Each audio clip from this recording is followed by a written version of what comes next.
Major Malcolm Wheeler Nicholson was born on January 4th, 1890, lived until 1965. He was an American pulp magazine writer and entrepreneur who pioneered the American comic book, publishing the first such periodical consisting solely of original material rather than reprints of newspaper comic strips.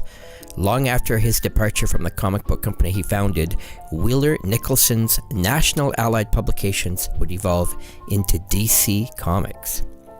At the end of 1934, with a cover date of February 1935, New Fun Comics #1 came out.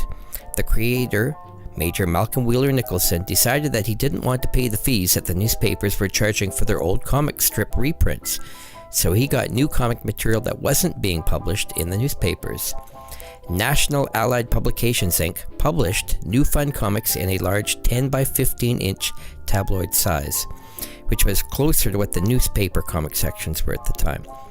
The cover was full color and was made out of stiff cardboard. Inside, about half the book had color in it, but each strip was usually allowed one color only.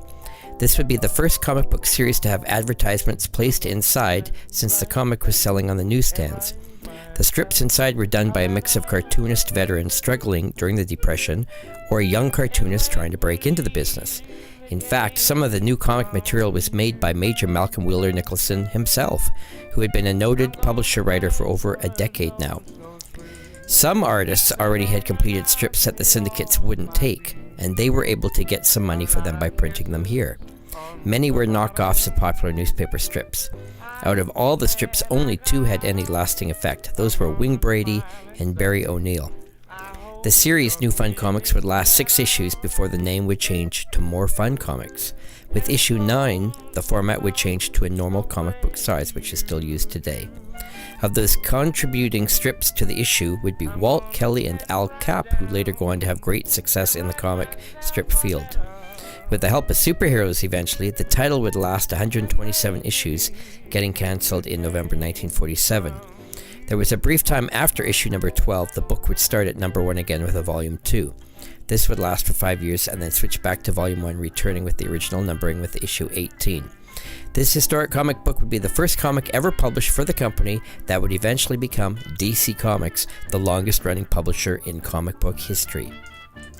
New Fun Comics #1 featured many various types of strips, including Jack Woods, in a cover story by Malcolm Wheeler Nicholson.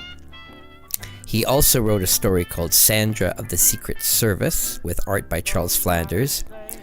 Oswald the Rabbit made his first comic book appearance in this issue. Oswald, originally a Disney creation and visually the immediate predecessor of Mickey Mouse, was at this point owned by Universal Pictures. As there never was an Oswald newspaper strip, these are not reprints. They also feature the black furred version of Oswald, not the then current white furred version. There are 4 different Oswald stories in issue #1 of New Fun. Wing and Slim scan the desert as the Foreign Legion Company camps featured the first appearance of Wing Brady in a short story, also written by Malcolm Wheeler Nicholson, with art by Henry Kiefer. Ivanhoe was a one-page story scripted by Malcolm Wheeler Nicholson, with art by Charles Flanders, adapted from Sir Walter Scott's famous novel. And Jack Woods was a 2-page text story written by Malcolm Wheeler Nicholson, under the alias of Roger Furlong, with art by Charles Flanders. Other numerous funny animal stories, war and western genre, and factual articles filled out issue #1. Frederick Whitney Ellsworth, born November 27, 1908, lived until September 7, 1980, was an American comic book editor and sometime writer and artist for DC Comics during the period known to historians as the Golden Age.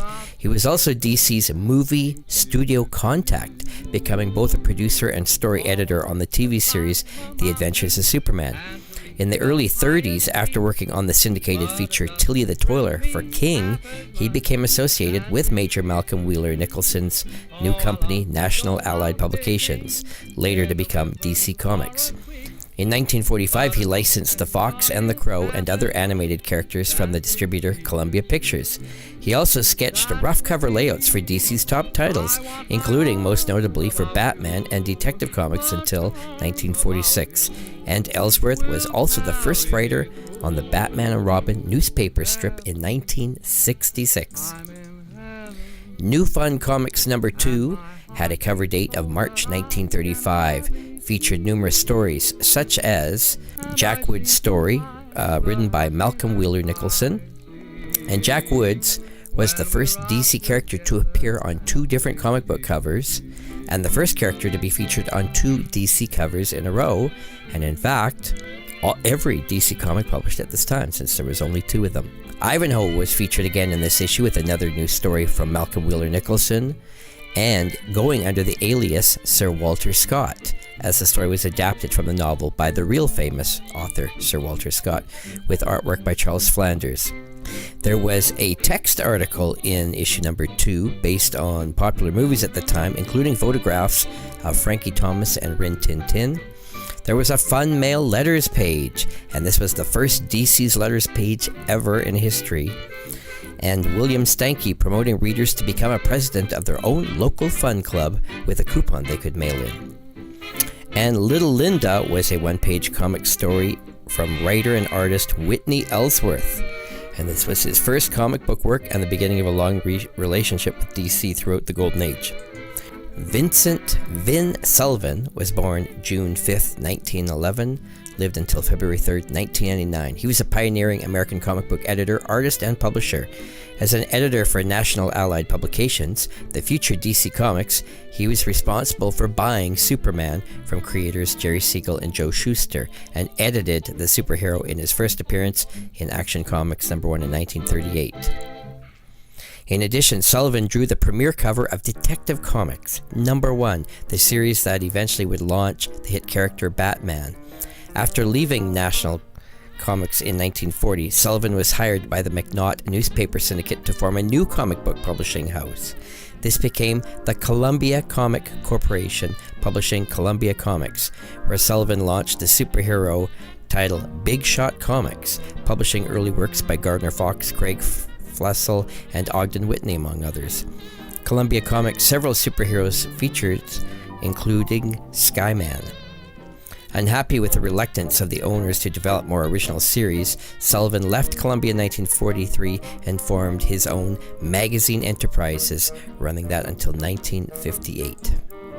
New Fun Comics number 3 was the next release, and it featured a cover story of Don Drake, with art by Clem Greder. This was the first science fiction story ever published by DC Comics. Issue 3 also featured a Spike Spaulding story, with story and artwork by Vincent Sullivan. There was another Oswald the Rabbit story, written and art by John Lindermeyer, and Sunny featured in Little Linda, a one-page story written and drawn by Whitney Ellsworth. Lloyd Victor Jacquet was born March 7th, 1899, living until March 1970. He was the founder of Funnies, Inc., one of the first and most prominent of a handful of comic book packagers established in the late 30s that created comics on demand for publishers testing the waters of the emerging medium. Among its other achievements, Funnies, Inc. supplied the contents of Marvel Comics number 1, the first publication of the company that would evolve into Marvel Comics. Characters created by Jacquet's company include the Submariner and the original Golden Age Human Torch. After serving as a colonel in World War I, Jacquet worked as an editor for Major Malcolm Wheeler Nicholson's National Allied magazines, the future DC Comics, and some of their first comic books, including the landmark New Fun Comics. The Big Comic magazine. The first such publication was solely original material rather than any newspaper comic strip reprints. He remained the editor through its first 4 issues, later becoming art director of Centaur Publications, where some sources credit him with co-creating writer-artist Bill Everett's superhero Amazing Man before leaving to start Funnies, Inc. The company was founded as First Funnies, Inc. in an attempt to publish a promotional giveaway comic, Motion Picture Funnies Weekly, but that idea proved unsuccessful. New Fun Comics number 4 was the next monthly release, featuring a cover story of Loco Luke, script and art by Jack Warren. This issue featured another Oswald the Rabbit story written and drawn by John Lindermeyer. And Whitney Ellsworth gave us a children's story called Little Linda. And Spaulding was a one-page story written and drawn by Vincent Sullivan, an adventure story. And Vincent Sullivan also gave us a fantasy supernatural story called Charlie Fish. New Fun Comics number 5 featured a Jack Woods cover. This is the first DC character to appear now on 3 different comic book covers from DC Comics. And the story of Jack Woods was written by Malcolm Wheeler Nicholson with pencils by W.C. Brigham. It's a Western story. Malcolm Wheeler Nicholson also wrote a 1-page Sandra of the Secret Service detective mystery story. Spike Spaulding appeared as an adventure story from writer and artist Vincent Sullivan. Malcolm Wheeler Nicholson gave us a 1-page text story called Shave Tail, which was actually reprinted from the September 15th, 1930 issue of Adventure magazine. Oswald the Rabbit appeared again in a 1-page story from writer and artist John Lindermeyer. Malcolm Wheeler Nicholson also wrote a 1-page story featuring a new character, Bob Merritt, based on Bill Barnes' Pulp magazine. That was also written by Wheeler Nicholson. Treasure Island was a 1-page story written by Malcolm Wheeler Nicholson with pencils possibly by Sven Elvin, adapted from the Robert Louis Stevenson novel, and it might be even a rearranged version of a 1925 syndicated version written by Wheeler Nicholson. Vincent Sullivan gave us a 1-page humor story called Charlie Fish. And Malcolm Wheeler Nicholson gave us another Jack Woods story with pencils by W.C. Brigham. And he also wrote another Ivanhoe story, adapted from Sir Walter Scott's novel. A surprise story was The Magic Crystal of History, a 1-page story written and drawn by Monroe Eisenberg, which was in the fantasy supernatural genre. And the book ended off with a cool science fiction story, 2023 Super Police, written by Ken Fitch with art by Clemens Greder, featuring the characters Rex Cosmos and Professor Stanley.